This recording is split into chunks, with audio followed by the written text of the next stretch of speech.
Sir आपकी आज्ञा तो शुरू करें सर। ये एक आपको पहले वेलकम करना चाह रहे थे गमछा प्रेजेंट करके, तो पहले आप आइए।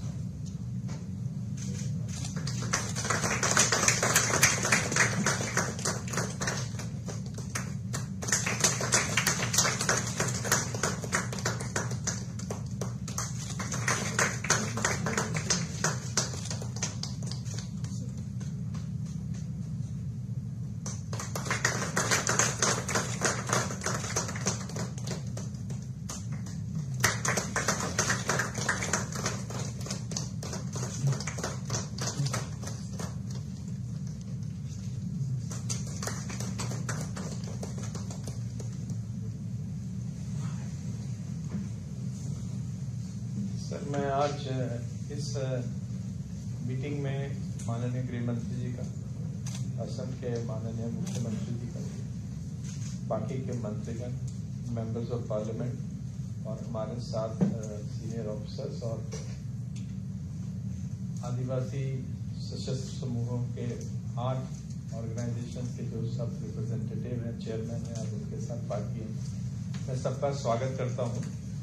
और आज इस बड़े महत्वपूर्ण मौके पे आप लोगों के साथ आपके चर्चा के पश्चात स्टेट गवर्नमेंट ऑफ असम और भारत सरकार के अफसरों के बीच में डिस्कशन के बाद एक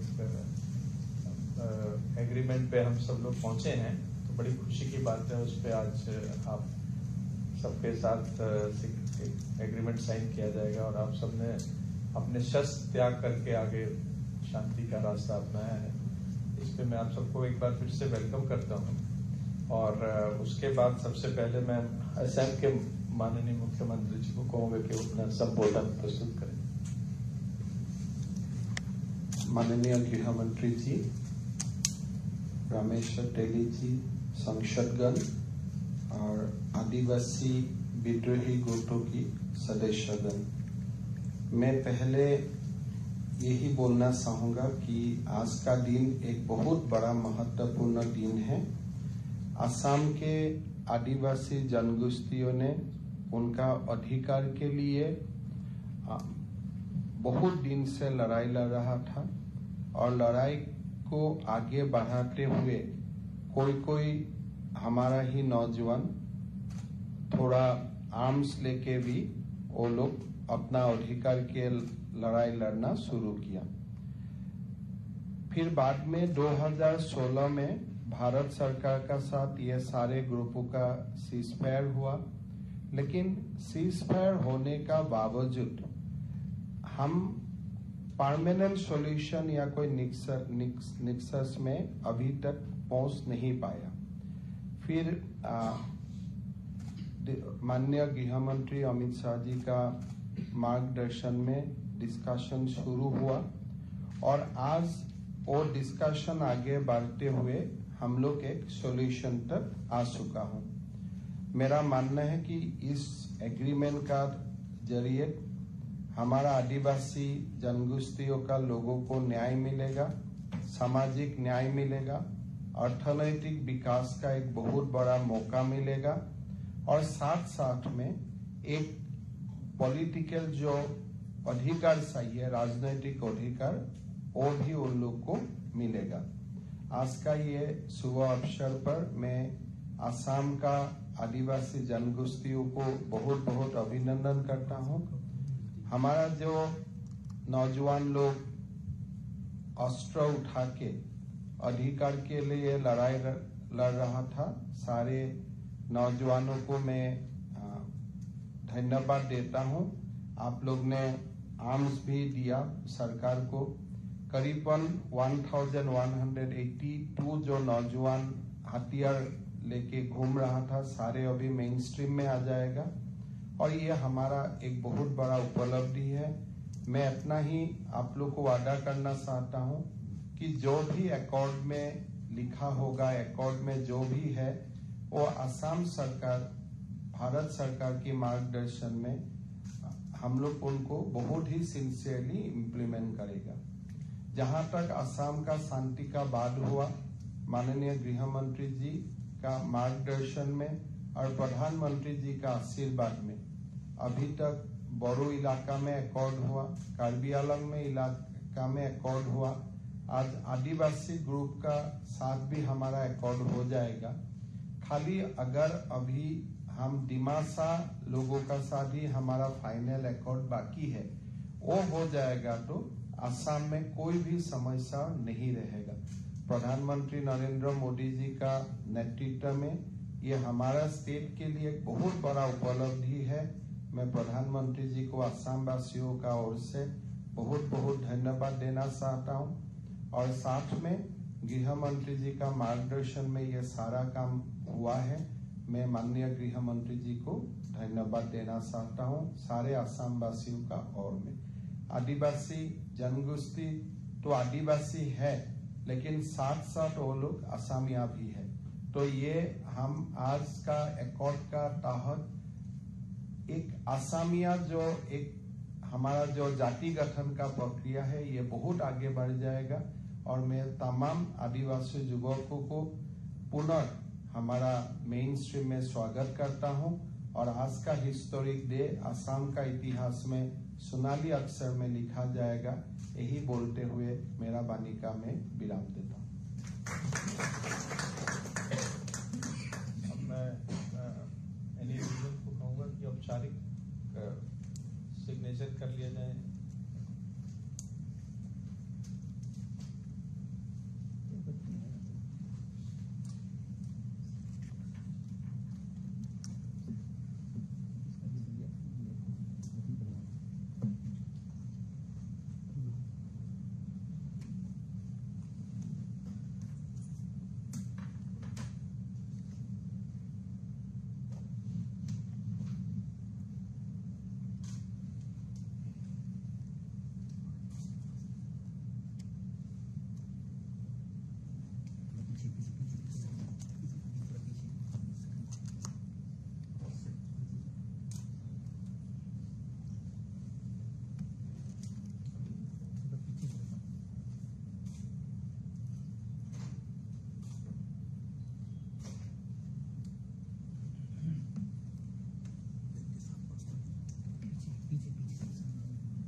आप सबका बहुत बहुत धन्यवाद।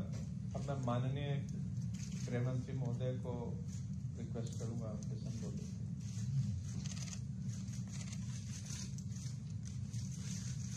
असम और पूरे उत्तर पूर्व के लिए, नॉर्थ ईस्ट के लिए आज का दिन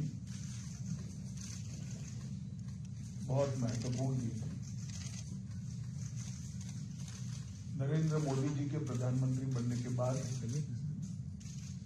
उत्तर पूर्व को शांत और विकसित बनाने के लिए कई प्रकार के कार्यक्रम हाथ में लिए गए। इसमें सबसे बड़ा कार्यक्रम उत्तर पूर्व में शांति प्रस्तावित करना है। इसमें आज एक बड़ा मील का पत्थर हम पार कर आगे बढ़ रहे हैं। असम के आदिवासी समूह के लगभग 1100 के आसपास जवान हथियार छोड़कर मेन स्ट्रीम में आ रहे हैं।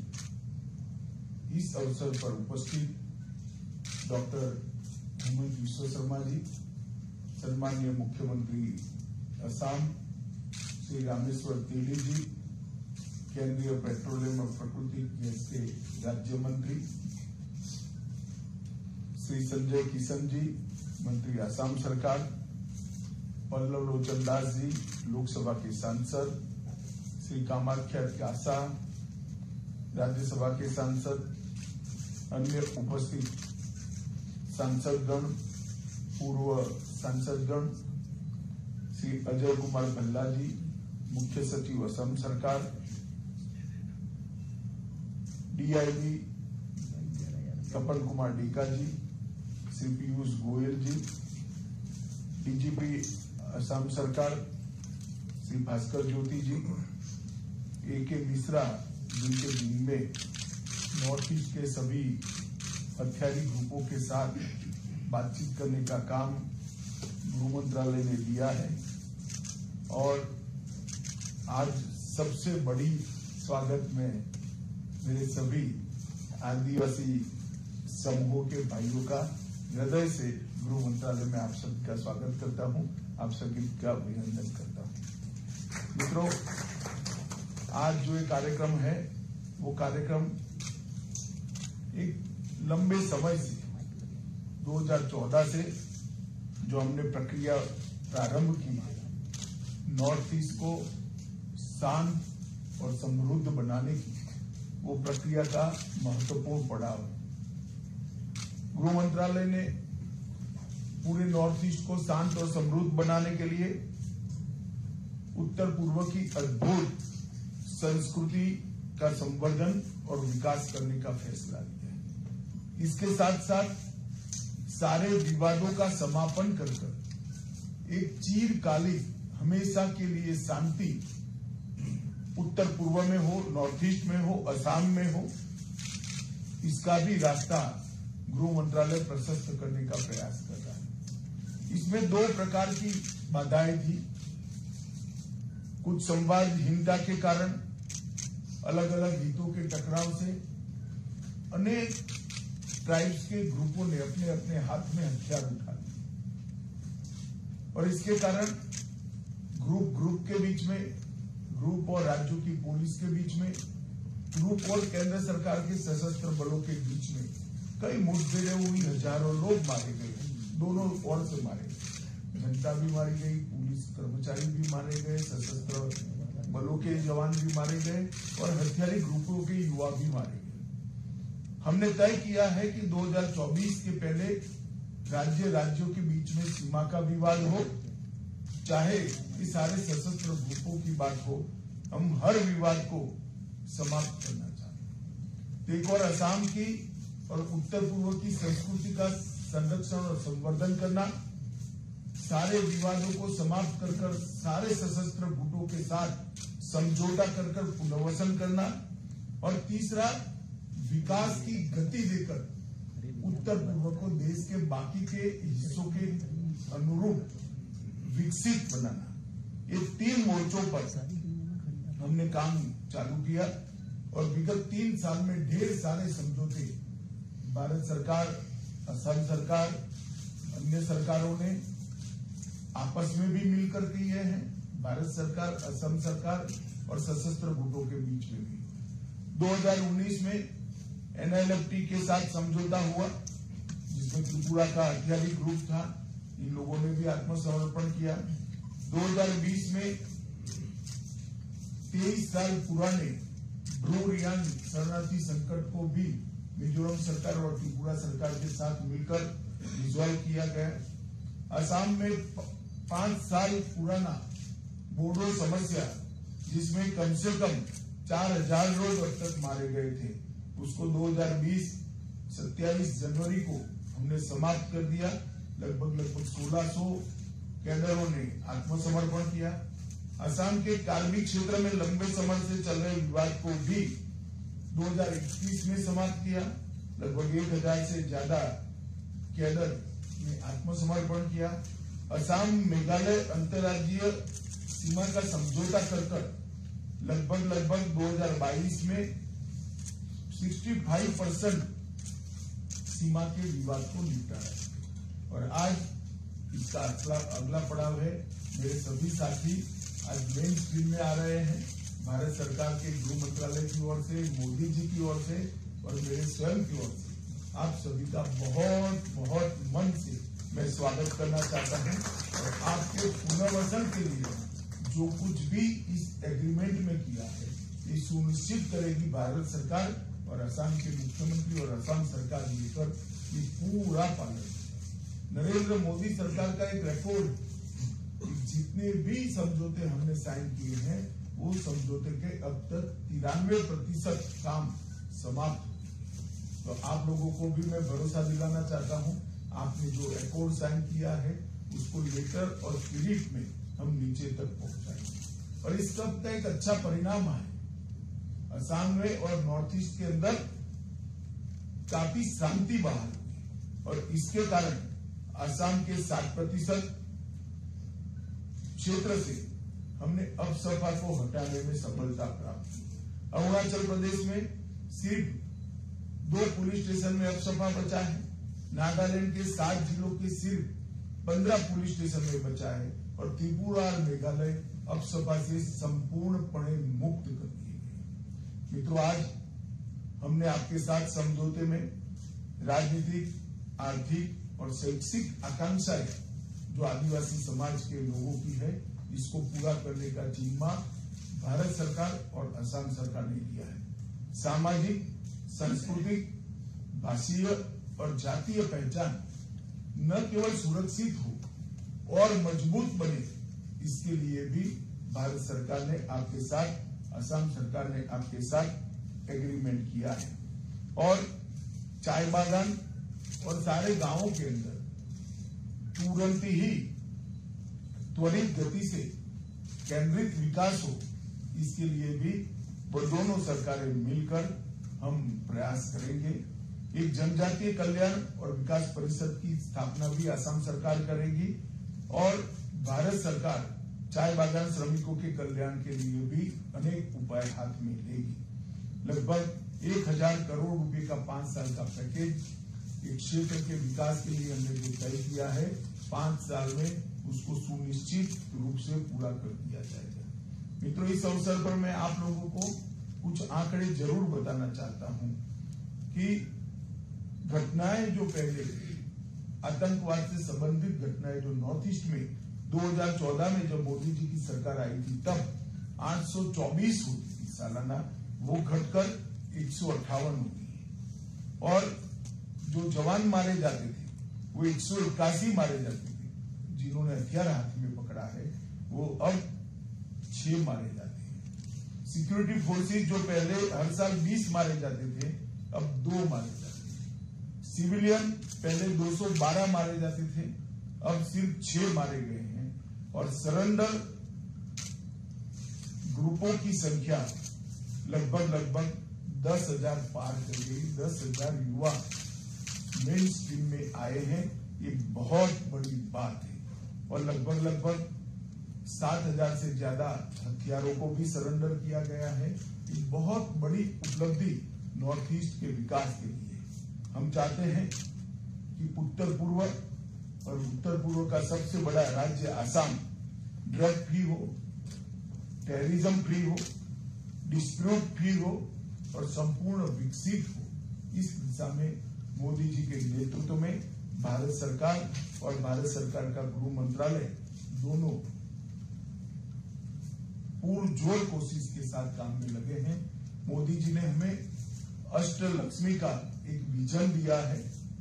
उत्तर पूर्व के 8 राज्य भारत के विकास के लिए, भारत के अर्थतंत्र के लिए अष्टलक्ष्मी बनकर उभरे। इस दिशा में हम काम करेंगे। मैं आज फिर से आसाम के मुख्यमंत्री श्री हेमंत बिस्वा शर्मा जी और भारत सरकार के जो अधिकारी इसमें लगे थे, आसाम सरकार के जो अधिकारी इसमें लगे थे और विशेषकर मेरे सब आदिवासी भाइयों बहनों का हृदय से धन्यवाद करता हूं कि आपने मेन स्ट्रीम में आकर अपने क्षेत्र को शांति और विकास से युक्त करने का एक बहुत बड़ा काम किया है। और अंत में फिर से मैं विश्वास दिलाता हूं कि समझौते की हर साइन की गई, दस्तखत की गई हर एक बात का पूर्णतया पालन हम करेंगे। ऐसा विश्वास दिलाकर मेरी बात को समाप्त करता हूं। वंदे मातरम। बहुत बहुत धन्यवाद। हमारे अपर सचिव को मैं रिक्वेस्ट करूंगा कि फॉर्मल धन्यवाद प्रस्ताव। माननीय केंद्रीय गृह मंत्री एवं सहकारिता मंत्री श्री अमित शाह जी का मैं हृदय से धन्यवाद ज्ञापित करना चाहता हूं, जिन्होंने माननीय प्रधानमंत्री श्री